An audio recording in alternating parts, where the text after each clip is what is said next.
You're watching Tommy Talk with Lizzie Schafer on Tommy TV.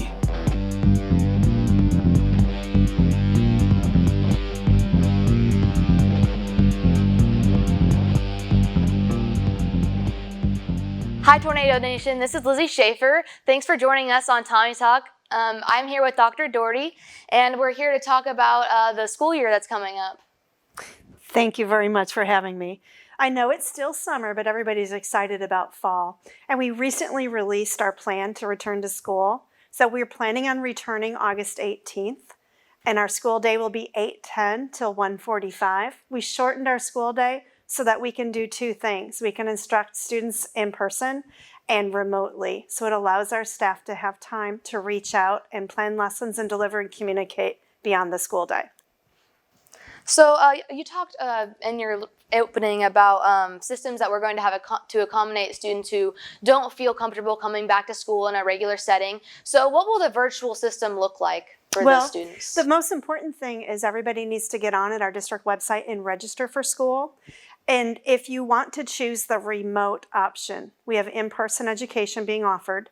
And when we surveyed our community, we had over 930 families respond and overwhelmingly wanted to return to school with safety measures in place. So that's what we've planned for. So what parents need to do is register their students on our district website. And if they want to choose a remote option, they just call the principal and or email the principal and make those arrangements.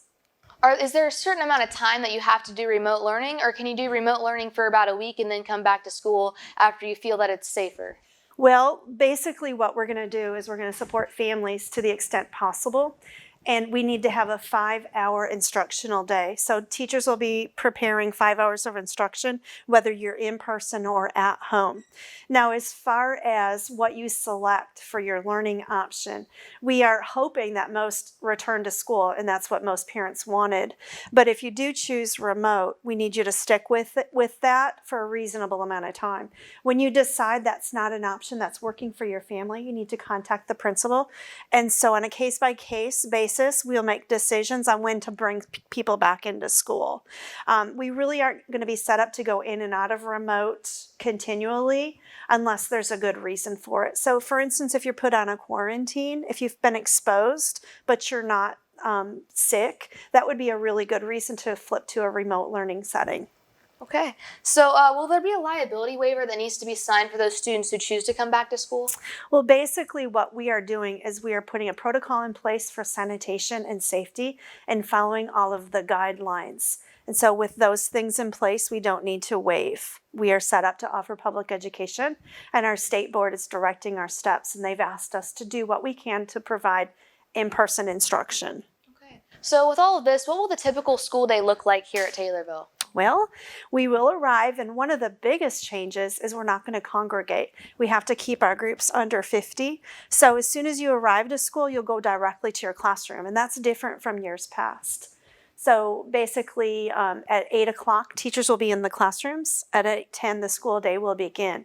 So you'll arrive either from the bus or from a parent drop-off or walk-in and go directly to your classroom. That's the first change. The next is you will see masks, and you will see all spaces in the classroom utilized. Desks will be pushed from edge to edge, giving as much space as possible. And there'll be sanitation stations in all the classrooms. We will work with our nurses on hand washing and on deep cleaning so that we keep surfaces nice and clean. And our custodial crew at night will be doing a deep sanitation. We've ordered additional equipment and sprays so that we can have surfaces decontaminated on a regular basis. Then what you'll see are meals brought into the classroom and or small groups of students going to different places. We'll have picnic tables for some outdoor dining, and we will have some places for kids to go under groups of 50 and cafeterias, indoor gyms. Okay, so what will be the protocol for passing periods, lunch, and PE? So basically, we are going to go outside as much as possible. So for our PE classes, you'll see a lot of outdoor and fresh air. We'll have mask breaks. And on the passing between classes, we've reduced the time. We're not using lockers, we're using backpacks. So the idea is to keep kids from congregating. We'll have arrows and signage like they do at Kroger. You'll see the hand wiping and washing station when you come in. You will see the arrows that direct traffic. So we will limit movement and we will shorten the time frame on it. Okay. So when will we be required to wear masks, and when are we allowed to take our masks off? So when we're in school, we will use masks, and then we will have outdoor breaks as much as possible. Okay. What is the protocol for our sporting events and extracurricular activities for this year? So right now we are in a holding pattern waiting to hear from the Sports Authority, IHSA, and their steps are being directed from the Health Department and State Board of Education similar to ours. We just heard from the Elementary Association, and their fall sports have been put off until further notice. So after we hear what's going to happen at the state level for high school, we will make that announcement. Okay. How will the attendance be taken care of, and what is the maximum amount of days that you can miss? So that issue is usually a burning issue for our schools. However, during a pandemic, we are more interested in people's health and their meeting standards in classrooms than attendance. So we want to give parents the option to make sure their students are safe and healthy before they send them into school. And our nurse will talk to you a little bit about that later. But if you are participating in remote learning, there is an expectation that you do attend and that you do engage in the work. And in addition, it's going to look a little bit different than in the spring. We've got social emotional counselors. They're getting their training camp this week here in district, and they'll be working and reaching out to students both at home and in school, and helping parents and helping teachers as well. So students will have 5 hours of work every day, and then they need to communicate with their teacher on a daily basis and complete assignments. Oh, well, obviously you've discussed that we're going to have masks and hand sanitizing stations, but what are some other health protocols that we're going to need to follow for the school year? Basically the social distancing, the same things that you see out in the community. And as you know, we're preparing students to live in the world. So we just need to learn how to live a little bit differently during the pandemic. This is a promising time. We do still have goals, and we really will get through this time together and hopefully come out the other end educated and well. So obviously COVID's coming up again, and what happens when we get a positive COVID case in our district? That's an excellent question. What we've decided to do here at the district level is to create our cadre of nurses. So we just hired a new nurse for the junior high, and we have nurses in each of our schools. And we've appointed Jenny Moats to be our head nurse. So she will onboard our new nurse, and she will be our liaison between the health department, the school districts, and the school district and the families. So as soon as there's a health concern that comes up, she will be at the front line of it. We've got some isolation rooms in each school, and we've got PPE provided. She'll talk more in depth about that, but hopefully we have consistent information and we're able to screen and isolate and address anything that comes forward.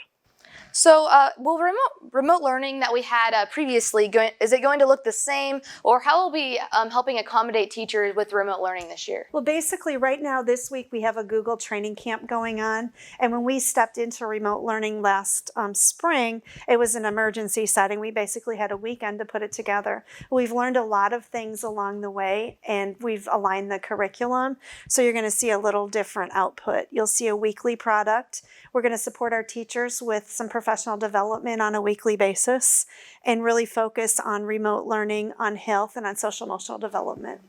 So can anyone do remote learning, or is this just a case-by-case basis? Well, it's basically a case-by-case basis on parent request, but I don't know of any that we have denied. We really are hoping that our students come in. That's why we're opening school, and then we will move through that. Our plan is fluid. We do have 3 parts to it. If we end up with concerns and the state board directs our steps to reduce how many are on campus, we would move to that. And then if we do have to move to full remote like we did last year, that is also an option. Okay. So shortened days will make it difficult for parents with their children. So how can we accommodate for these parents? Well, basically, we've worked with the YMCA. They're going to have a before and after school program, and they also would be available if we have to go further remote. What we've allowed here on district is if employees have their children that come to school with them, they can be bused to their site and they can remain with their parents here on campus. And then we would just ask parents in the community to work with their neighborhoods and their families to see if they can help us get through this year. Sounds great. So, will there be any courses provided that students can help receive extra help from, just from last year, feeling like they're behind? I mean, I know I certainly need to get some extra help for this coming school year. Well, one thing that our teachers have done is they've adjusted their curriculum maps to align for the gap. If any students are in a gap from their instruction, and they're going to focus on the key priorities and help students along. Okay. Well, thank you very much for joining us today, Dr. Dougherty. Yeah. This is Lizzie Schafer on Tommy Talk. Thanks for joining us today. Thanks, Lizzie. Hello, Tornado Nation. This is Lizzie Schafer, and I am joined here with head nurse Jenny Moats. How are you doing today? I'm good. Thanks for having me. Yes. Is there anything before we start that you'd like to share with Tornado Nation? Well, I think the main thing we want to really stress is the requirements that are going to still be needed regardless of the type of learning style that we're going to start with or go to. So all the requirements for health and immunization are going to be the same. Physicals for physical immunization, dental and vision for kindergarten. Second grade is just dental. Sixth grade is dental with immunizations and a physical, and then ninth grade is a physical, and then you have some booster immunizations along with that. So those requirements by the state are going to remain the same, and we are just asking that everybody, families, bring those into the school. So regardless of the learning that we're doing, those things still have to be brought into the school so the school nurse can enter them into Skyward. So I think that's the biggest thing. Yeah. So with COVID-19, how is the nursing system going to change for our school district, and what are we going to have to do on an everyday basis in order to keep everybody healthy?